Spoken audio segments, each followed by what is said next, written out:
Yung mga kaibigan, update ko muna sa inyo ang ating mga manok na nagkasakit. So, ori nga yung ginamitan natin ng dalawang klase ng gamot, Pyrestat at saka Citrudil. Cover na to mga kaibigan. Sintabi sa kumakain na yan ang kanyang ipo to. Kumanda na mga kaibigan. Magaling na siya mga kaibigan. Ito niya at kumikilos na ng maigi. Pero payat pa rin siya mga kaibigan. Isang araw ko siya pupurgahin. Takaw na niyang tumuka. Yung update natin sa kanya.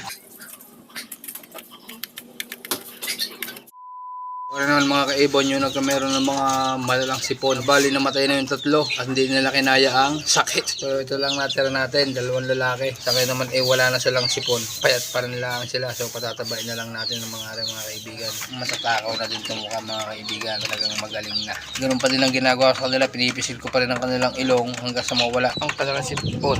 Yan lang ang update ko sa ating mga Hindi naman ako nagbabakuna. Kaya hindi ako makakaiwas doon sa mga ganung sakit. Kaya ang payo ko ay magpabakuna kayo ng inyong mga alagang manok mas mainit. So yan mga kaibigan, ang samahan ng brass back na nagkasakit ang laki. Napag-iwanan niya na yung kapatid niya. So ganun talaga mangyayari pag nagkasakit ng manok at hindi agad napagaling, mapapag-iwanan talaga. Laki na niya no.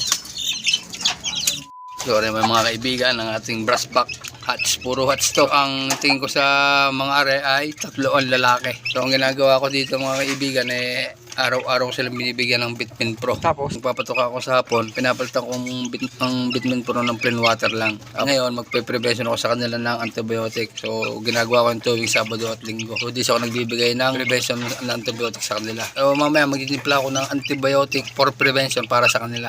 So mga kaibigan, ang ginagamit kong for prevention sa ating mga alagang sisiw. So amoxicillin forte, tsaka multivitamins na 1 litrong tubig. So pag magbibigay kayo ng antibiotic sa mga manok natin, samahan nyo vitamins. Alam naman natin pagka tayo nagbigay na antibiotic, namamatay yung good bacteria ng ating mga manok. Mas mainam na samahan ng vitamins. Mas mabilis makapagpagaling pagka ganun. So ayan, half teaspoon lang ng amoxicillin sa 1 litrong tubig. For prevention lang tayo Pero pag nanggagamot ako, half teaspoon sa 1 clay pot.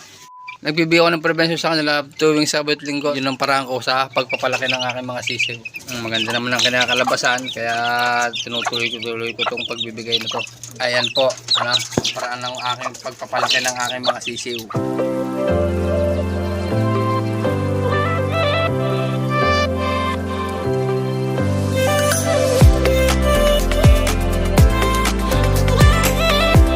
Ayun mga kaibigan, hanggang dito na lang uli ang video ko. Para yung update ko sa aking mga nagkasakit na manok, may namatay at na-recover na.